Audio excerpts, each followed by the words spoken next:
Kiani Mills, thank you for joining us for SAMP Community. My pleasure. Thank you for having me.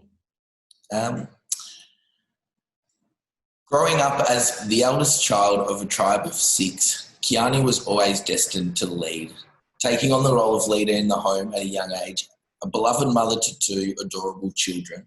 She recently revealed her secrets to success of raising a family and running a business, grabbing 5 minutes of fame on the Channel 9 News lead story.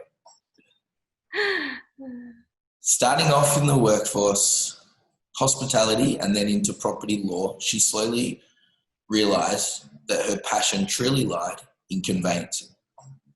With over 15 years of experience in property law and conveyancing, KLM Conveyancing is Kiani's business.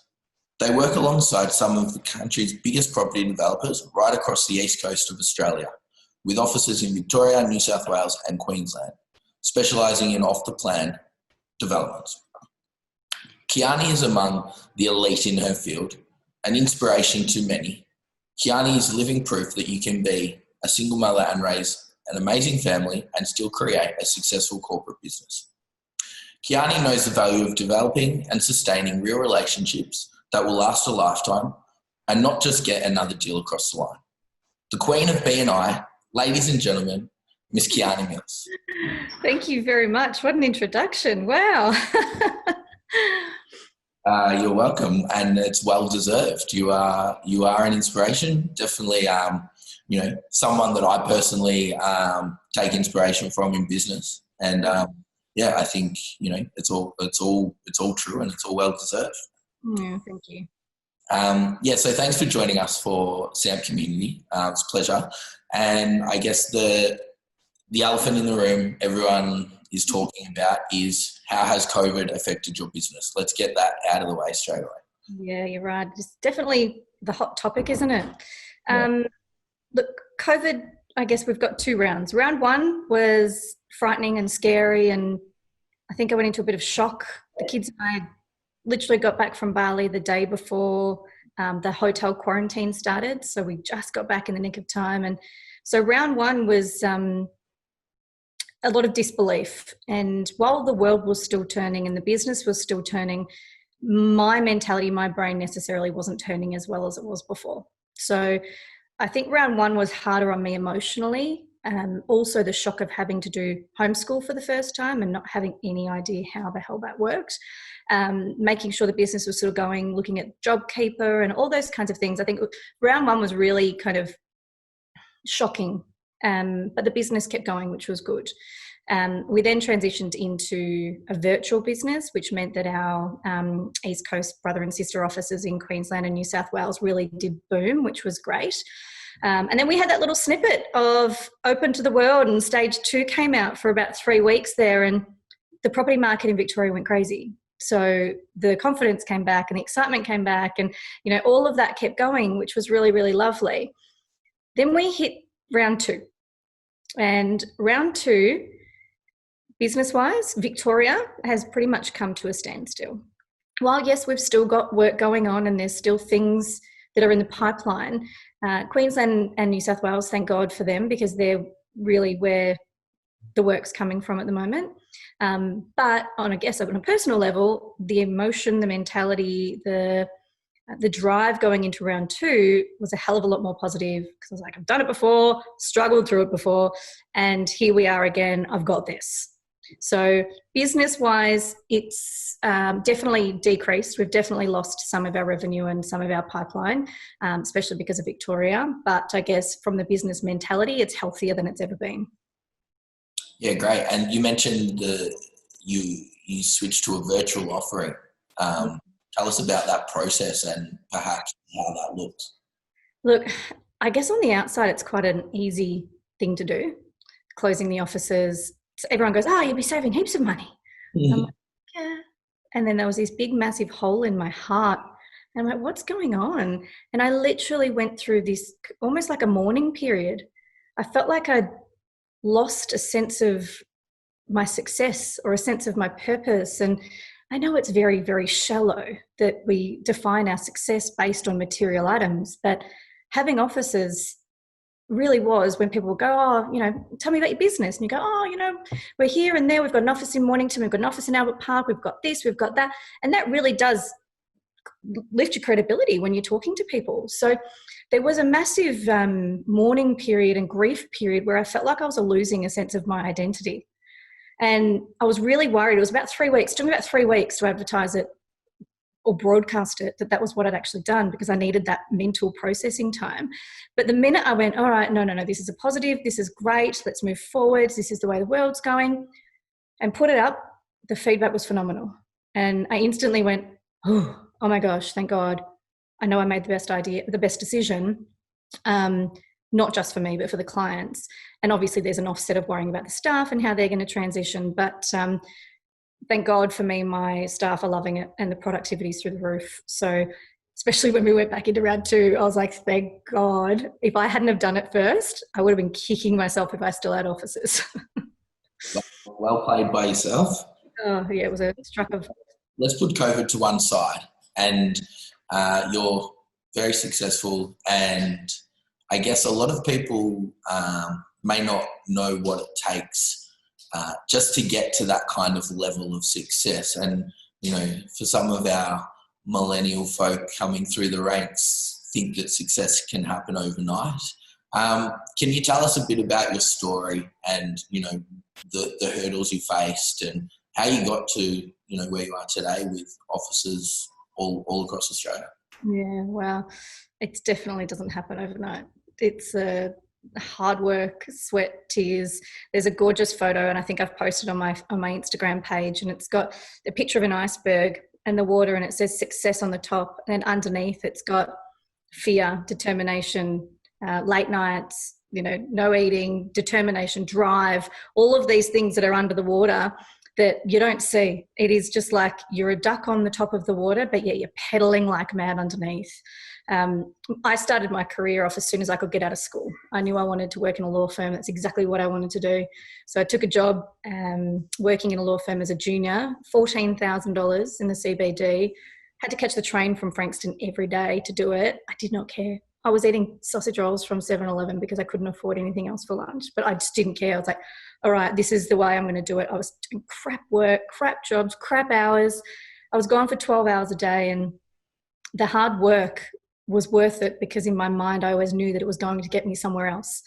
So that's kind of the way the career started. So I started working hard, which meant that work ethic was really ingrained into me very, very early and very, very solidly as well. I mean, I moved out of home when I was 16 and supported a house with my friends. I had 2 jobs putting myself through VCE, and as soon as I got out of school, I went, I'm going to get a job in the law firm in the city because I don't want to live in Frankston anymore. I want to get out and I want to go and live in the city. So that was the plan.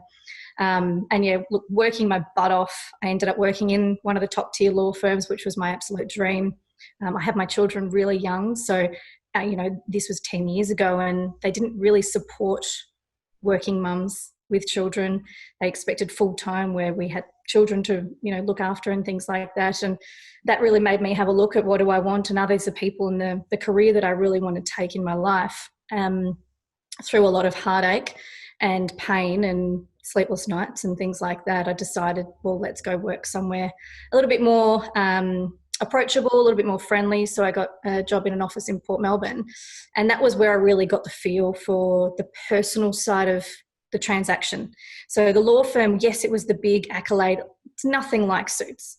I was really hoping that it would be, you know, these law firms, these big boardroom offices, these big, you know, winning cases. But man, I was so disappointed. It was paperwork and more paperwork. But also it was the fact that the clients were being treated as a number. You pick up a file and it'd be either the street address or the file number, not Mary and Joe who live down in Frankston who have got 2 kids and a dog and are, you know, wanting to buy a new house to have space for their new child. None of that. The story wasn't there. Whereas then when I went to Port Melbourne, that was where the connection was. And that was what I realised I was lacking. And I worked in hospitality at the same time as working in law firms. So I think I was getting my interaction through the hospitality world and my connections and the networking side of things. So that was all brilliant. And I was very, very lucky to be faced with an opportunity to start my own business at 26. And I got my conveyancing license and never, I've never looked back. It was the best thing. It was the hardest and scariest thing I ever did. I did have 2 business partners that I did that with, and unfortunately that business relationship turned very sour very quickly, and I was reminded that unfortunately in life everyone has their own agenda and you may not necessarily be part of that success plan. So while I learned a lot of amazing things through that business, I also learned what not to do. I also learned what I didn't want to do. Likewise with the law firm. I went, when I do get the opportunity to run my own business, I'm going to do it the way that I want to do it, and damn everybody else. So after having 2 weeks of no job and deciding what to do after that business ended, I went for a couple of interviews at law firms and remembered the reason why I didn't want to go back. And lucky for me, my phone rang and the referrers said, "Kiani, where are you? We need you. The clients want you." I said, "Well, I'm sitting in my kitchen. I've got a $100 printer.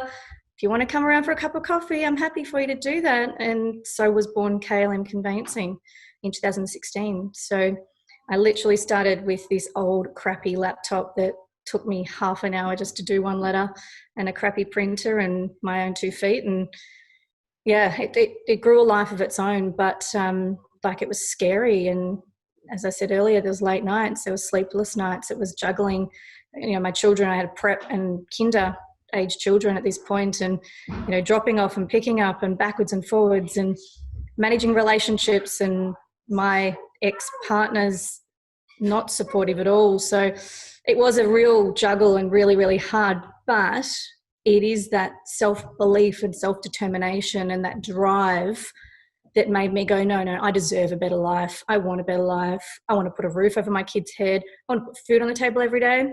Whatever else I get above that, I'm lucky. But for now, that was kind of the goal. And the goal came true pretty quickly, which was lucky for me. But I think the biggest key to my success now is making sure that I've got the right team around me. You mentioned that you were doing all this whilst having to raise 2 young lives. How do you find a balance between, being the super mum and being the awesome businesswoman that you are, and also, having time for yourself and managing the perfect balance? What have you got any tricks that you can share with us, or how do you manage that balance? I think the word perfect is a naughty word. No such thing as perfect. Nothing. The right perhaps. How do you find the right balance? Yeah, totally. Look, there are days where we get the right balance and there's days where we don't. And I think it's giving yourself a bit of leeway to be okay with doing that. A lot of people ask me that question, and my answer is simply, it's called organized chaos. I am organized as hell, but my life is chaos. We are, obviously COVID has been a really nice change of pace. So it's meant that I don't have to rush to meetings or interviews or going and seeing clients or anything like that, or school. Or I was actually saying the other day, how nice is it that we don't have kids sports every night after school and all weekend? So, the change of pace has been great. So it's been a hell of a lot easier to maintain that routine. Prior to, it was survival mode. It was literally survival mode, but realizing the priorities being kids, business, and me. And that me one was left behind for a very, very long time. I suffer very badly from glandular fever. So the minute I start to get run down, I get sick and I can't get out of bed. And, that's my body saying, hey, remember, slow down. But the minute I started to pay attention to that and realize that I would always go, I'm too busy, I'll do it later. But it's having that self-respect to go, oh, no, it's not that I'm busy. And when you know that you've got to do something or you want to do something, you'll make time. So I started to make the priority, make the time, block out. I stopped answering my phone after 5 o'clock, between 5 and 7, while I had kids' time. And I made sure I blocked that time out every single day so that there was non-distraction. You know, they helped me cook dinner, we'd sit down, we'd do some reading, and then I'd put them to bed at 7 o'clock, and that was my time to go, right, if I want to answer emails and get back to some clients, then that's fine. But I needed to give that time to the kids so that they had their time. My times generally, I get up at 5:30 in the morning, so I've got my time in the morning to do what I need to do. And then again, when the kids go to bed, if I've got through my emails really quickly, I can sit on the couch and watch trashy TV or get out for a little quick 20-minute run. My kids are old enough now to stay home for themselves. So I guess it's been a challenge. It's never been, right, this is the way and this is the way we're going to do it forever. Every day is different, but it's making sure that there is individual time set for each one of those three things. And I mean, now we're in a new world where I've probably got about 5 or 6 things going on, but it's making sure that you set aside individual time. Well, that's what worked for me anyway. Very good. So looking at the property market as a whole, there's many experts around at the moment making some pretty drastic claims and predictions on the future of, especially the Melbourne property market, since we've gone into the stage 4 restrictions. As an expert in the field and being across, many different parts of the Melbourne property market, I think you're very well positioned to give us some on the ground feedback of, what is happening now in, I guess, the house and land space and the new build space, but also in the retail residential space that you touch as well. Can you give us some on the ground feedback live and potentially, some predictions that you see for the future? Yeah, I like the way that you use the term experts. So I'll let the experts keep the experts' opinion. I guess the only thing that I can really talk on is the experience that I've seen over the 2 lockdowns that we've had. And as I alluded to earlier, the minute we went back to stage 2 for those very short 3 weeks, it was crazy. It went absolutely crazy. August has been our biggest month since COVID hit, and that's purely because of that lockdown, opening of that lockdown for that very short period in time. While there was a lot of fear, and there will be a lot of fear around security, job security, financial security, there are a hell of a lot of Australians that have those 3 things and are comfortable and confident and know that as an investor, now is the time to jump at the opportunity to buy property. I guess one of the good things about my job and my business and my role is that people always need to buy and sell houses. So by always needing to buy and sell houses, whether they're good reasons or bad reasons, the property cycle is always going to go. We've seen the GFC, we've seen a couple of other property turnovers during time, and while they have been rather devastating, we have always managed to pick ourselves back up again. So yes, this is the biggest thing that we have been through in, my whole lifetime. And even I was talking to my grandma about it, and she said this is she hasn't seen anything like this in her lifetime either. But it's nice to see that there is going to be some confidence, because we are going to get back out there again. And it may not be until Christmas time, but, we're getting into our spring market, and the phone's still ringing. There's people still calling. There's people still transacting. The house and land space, they got given the $25,000 grants, and that's where a lot of our clients are coming from, because that's an amazing saving. If you're buying a first home out in regional Victoria, your grant, you get $20,000 as a first home buyer and then $25,000 as the build grant. That's huge. It's $45,000 and 0 stamp duty. It's massive. So where people do have that financial security, it's still going. It's really going.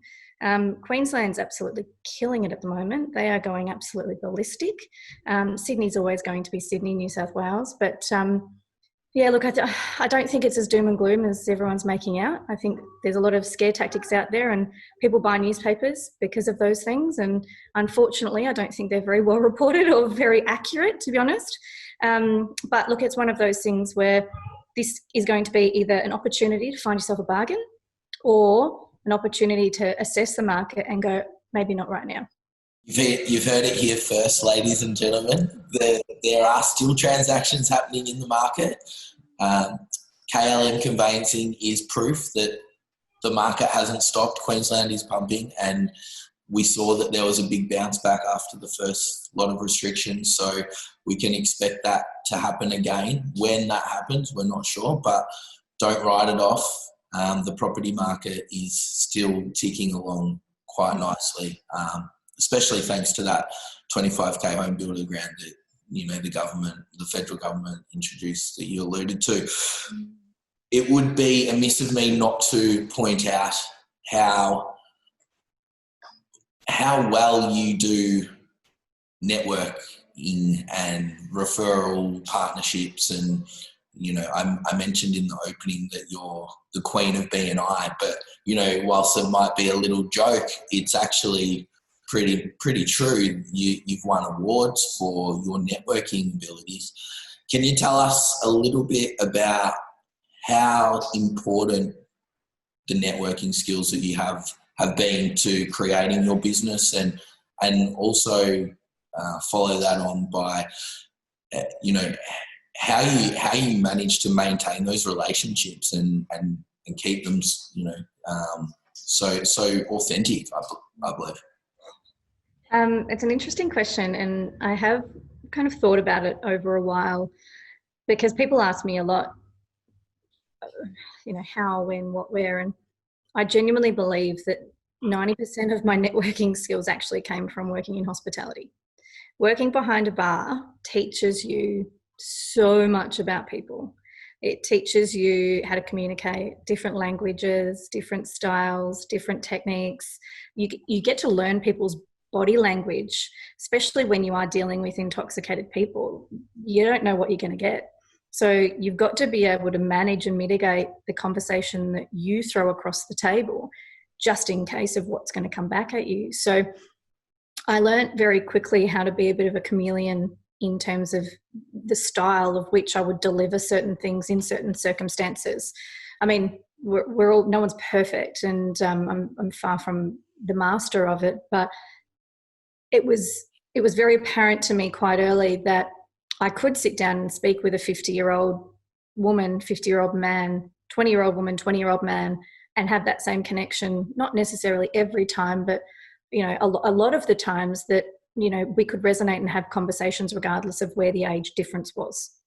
And my first business with my first business partners, they taught me a hell of a lot, because while I was really good at networking through social interactions, business interactions was a little bit different. So they taught me the art of, you know, the introduction, making the booking, always making sure you did the follow-up, and then making sure you touch base a couple of weeks later just to see how they are. I couldn't sell anything to save my life. I don't think I would be able to sell a car or a house. I don't know how real estate agents do it. I'm very, very impressed. But all I've got to sell is me. And half of the time I don't even sell the service either. It's just, well, if you trust me, then hopefully you trust that, you know, I'm genuine when I say that this is how we do things and this is how we deliver things, and we will do everything in our power to deliver it as we say we are.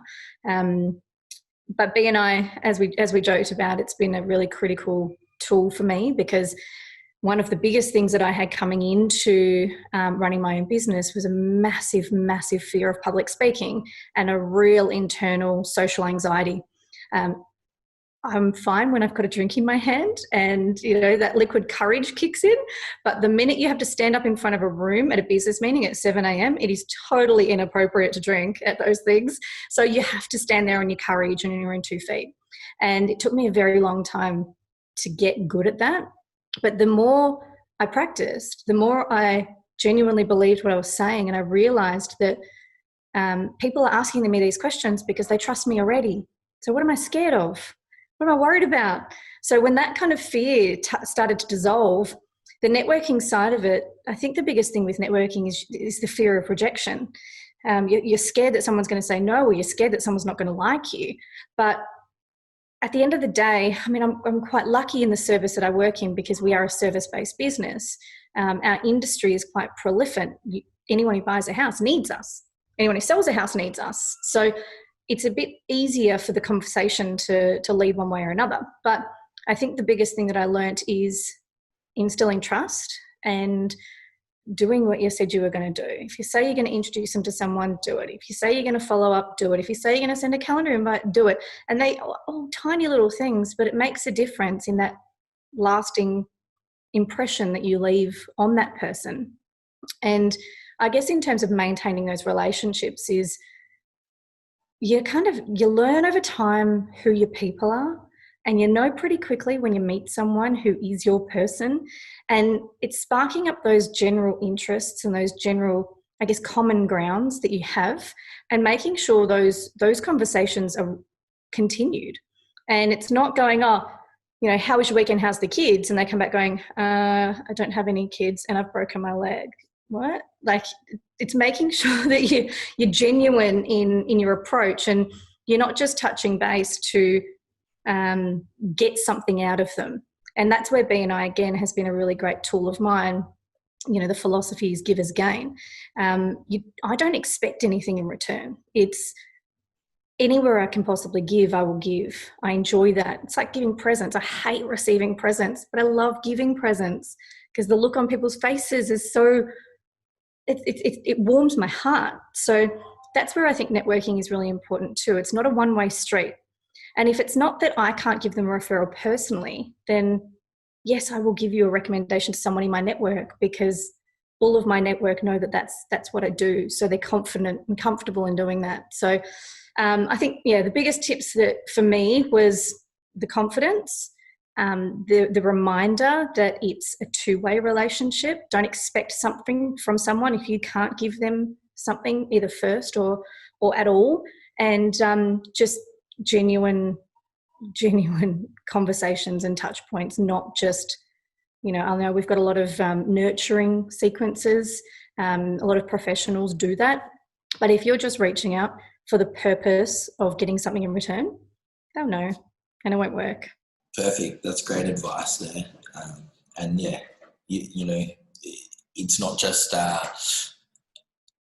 general advice. It's some pretty good advice from a pretty skillful networker. Finally, on a personal level, can you give us some insight into the future goals for yourself, Ms. Kiani Mills? Any grand plans on the horizons?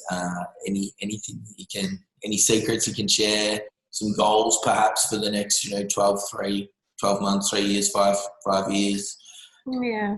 As I kind of touched on before, I've got a few things going on at the moment, which has been really, really nice. I mean, KLM will always be my baby and is always going to be, my main focus point. But I guess as I've gotten older, I've kind of learnt that one of my superpowers is kind of bringing people together, and that kind of falls in line with a networking thing as well. So I've started up an interview series called Encounters, and I'm interviewing some really inspirational people in my life about their journey and about their life, and any advice that they would give them, their younger selves, any advice they could give anyone out there at the moment. I think we're in a really tough time, and I think we're going to be in a tough time for a while. I think the word normal is no such thing anymore.